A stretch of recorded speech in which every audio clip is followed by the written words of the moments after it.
Deputy Mayor Lindsay Appiah, Public Safety and Justice Deputy Mayor, also Assistant Chief Ramey Kyle, who is the Bureau Chief of our Investigative Services Bureau, as well as Commander Michael Pulliam, who is also the commander of our 3rd District. We are here today to announce the arrest of 2 suspects responsible for a series of robberies in this community on Sunday, October 27th, including the robbery of 39-year-old Brian Smith, who was walking home in the 500 block of T Street Northwest. On behalf of the Metropolitan Police Department, as well as myself, I extend my deepest condolences to Mr. Smith's family, as well as his friends. While nothing can undo this senseless loss, we hope today's arrest offers some measure of justice and a step toward healing. We are here to send a very clear message today. If you commit violence in our city, we will find you and we will hold you accountable. We take every act of violence seriously. In every investigation, this case and beyond, we use every tool and technique at our disposal to bring perpetrators to justice and to protect our community. Our detectives and investigators work tirelessly with one shared goal, and that is ensuring that those who harm others face the full weight of accountability. To those who commit crimes, we will find you. We will hold you accountable. Let these arrests serve as a warning. If you choose to endanger the safety of our community, you will face the consequences. Now I will turn it over to Assistant Chief Ramey Kyle, who will provide more details with respect to this investigation.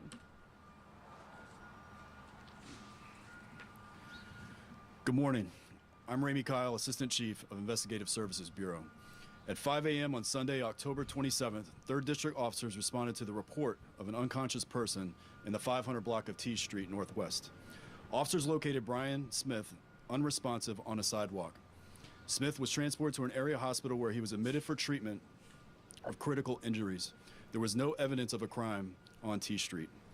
At that time, our officers and detectives did not know Smith's identity, as he was located without any form of identification.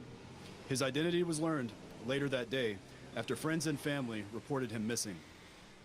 Our detectives soon determined that Smith had been robbed shortly before being found unconscious, and video footage of the suspects was located in the vicinity of the 500 block of T Street Northwest. Detectives pieced together that those same suspects were linked to 3 similar robberies that occurred shortly after Smith was discovered. The first was an assault with intent to commit robbery that occurred around 5:50 a.m. in the 1900 block of 14th Street Northwest, where suspects approached multiple victims, assaulted them, but fled without obtaining any property. This offense was captured on surveillance cameras, and that footage was released to the public to aid in our investigation. The next offense occurred just minutes later at approximately 5:55 a.m. in the 1800 block of Vermont Avenue Northwest. The suspects demanded and successfully obtained the victim's property and fled in a vehicle. The victim here was not injured. The final offense occurred at approximately 7:22 a.m. in the 900 block of Rhode Island Avenue Northeast. There, the suspects demanded and successfully obtained property from another victim and fled the same vehicle. The victim here also was not injured. For the last 2 weeks, our detectives have worked around the clock investigating these cases. They canvassed a wide area around each offense, uncovering video footage critical to identifying the suspects. We were also able to track cell phones taken in the robberies and monitor transactions made on stolen credit cards. All those efforts paid off early Thursday morning when our investigators closed in on a 14-year-old suspect. The 14-year-old was located asleep in a stolen vehicle and was arrested without incident. Later Thursday, we located a second suspect, a 16-year-old who was also arrested without incident. Both suspects are charged with 3 counts of robbery and 1 count of assault with intent to commit robbery. They face additional charges for unlawful use of a vehicle, fraud, receiving stolen property, and unlawful possession of ammunition. Tragically, Mr. Smith succumbed to his injuries on Thursday, November 7th. His death is still under investigation. Additional charges may be brought depending on the results of additional testing requested by the Northern Virginia Medical Examiner's Office. Many detectives put in a lot of work into this extensive investigation, and I would like to especially thank the 3rd District Detectives Unit for their efforts from the very beginning of this investigation. With that, I will now turn it back over to Chief Smith. Thank you, Chief Kyle. What I want to also say is that these offenses are unfortunately another incident where we see young people turning to a crime of violence.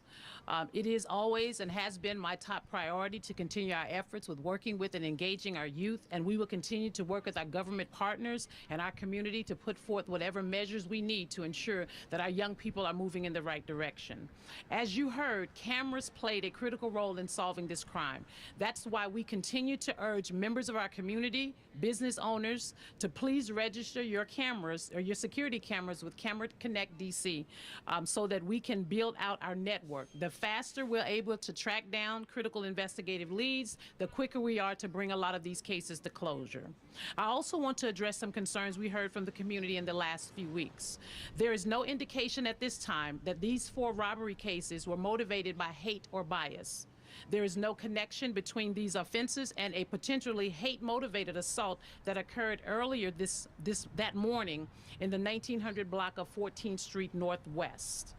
I'd again like to express my condolences to the family and my gratitude and appreciation to our detectives who worked tirelessly to bring this case to a closure. At this time, I'll take any questions you may have. Yes, sir. Oh, Mark, I'm sorry. Mark. Can you tell us about the weapon that was used? You mentioned the finding ammunition with him. I think we heard that he suffered trauma to the head, Mr. Smith. Can you tell us what weapon was used, if it was recovered? I'll have Chief Kyle answer that question. I don't think we had any weapon recoveries at this point in our investigation. As you know, even though we've conducted the investigation that led to the arrest, we're still doing in-depth investigation with respect to what occurred with Mr. Brian Smith, as well as the other robbery victims. So can you tell us about the weapon? Was a gun used in any of these cases? No, there was no gun used, but we did find ammunition in the vehicle. Chief, you had mentioned the importance of the video in these cases here. In the case of the robbery of Brian Smith, what did the video show that could have possibly led to his injuries? And is there enough evidence at this point to move forward with possible murder charges?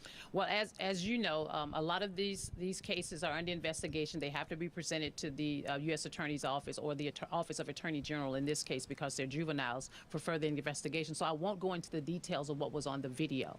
But as we've stated earlier, in particular with this case, we have not yet made a determination based on the results that we're waiting from the Virginia OCME's office with respect to how Mr. Smith actually succumbed to his injuries.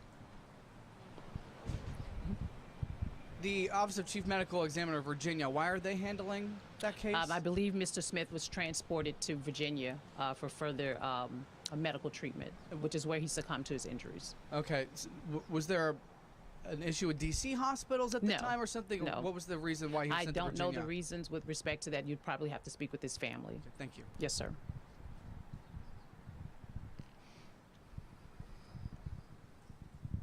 Morning, Chief. I Good know morning.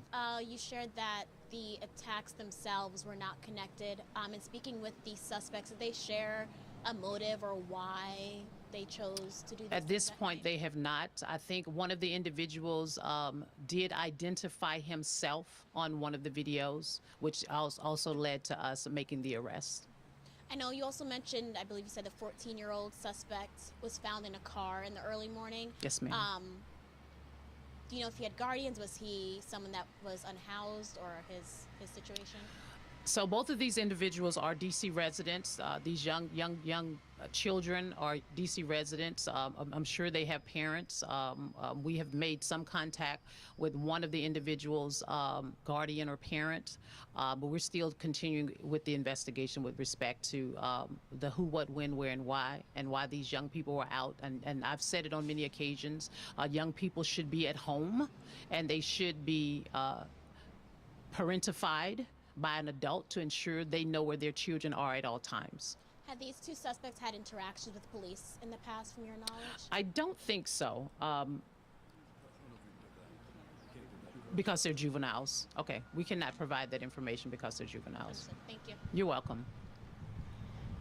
So just to clarify, did either of them have prior arrest records, either the 14-year-old or the 16-year-old? As I stated to the other reporter, that we're unable to provide that information because they're juveniles. And did either arrestee have involvement with other DC agencies prior to this I still can't incident? speak to that because they're juveniles. Yes, ma'am. Any other questions? Yes, sir. Yes, sir. Thank you, Chief. Just to follow up here, you had mentioned that there was no evidence of a crime on T Street regarding the case of Brian Smith. Can you describe the nature of his injuries? I cannot describe the nature of his injuries. Again, that's still a part of the investigation, which will help us to build out the case if there are other charges that we may lodge against these young individuals. What I will say is that the cameras did help us determine who the individuals were. And they did show that he was assaulted by those suspects. Again, I cannot get into the details of it because that's a part of the case. So I would suggest that we wait until this case moves forward with the Attorney General's office. Did it at least show the evidence of a robbery of Brian Smith by these suspects? It led us to believe that these two individuals committed the robbery of Mr. Brian Smith. Okay. Yes, sir. Mark.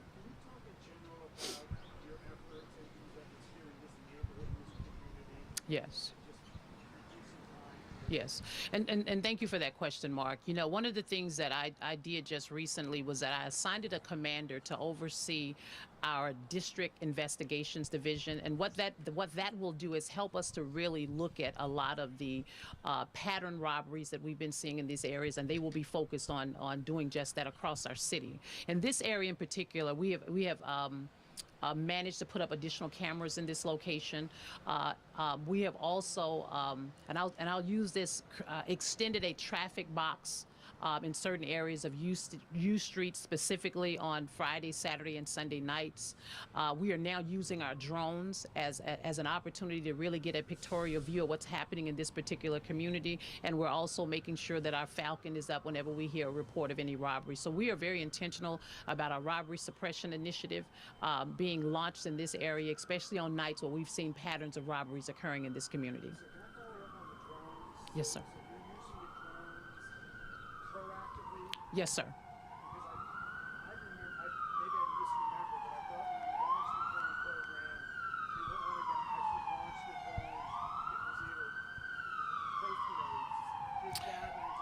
Right.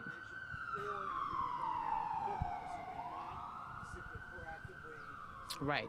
And so when you think about U Street, I don't know if you've been down here on Fridays or Saturday nights, but it's pretty crowded, and the crowd is really large and really thick. And so in an effort for us to really manage the crowds in that space, and to also help us to make a decision as to when we need to close the roadways and open the roadways up, it gives us an aerial view of what we're seeing, but it also gives us the opportunity to be able to respond to it, and I'll say by air with our Falcon, to areas where we know that there are pattern robberies taking place within a split second.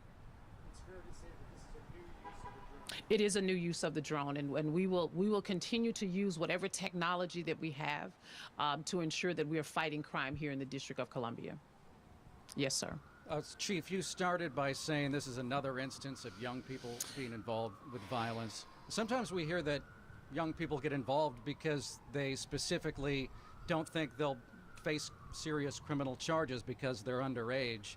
What's your message to young people who think that? What's your message to the community regarding that? Well, I hope that, and not just today, but I mean, this team, and I commend the Metropolitan Police Department in every district.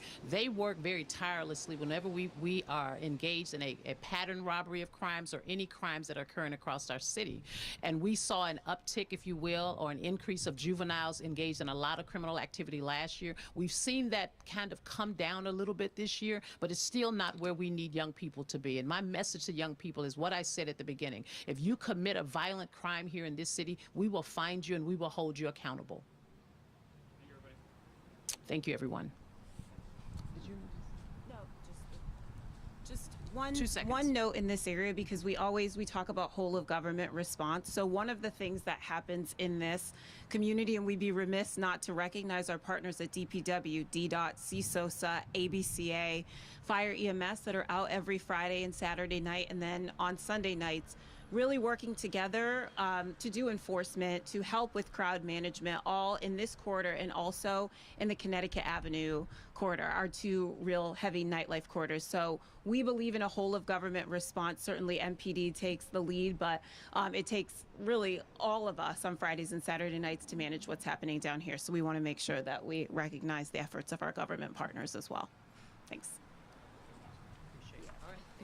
Thanks, everyone.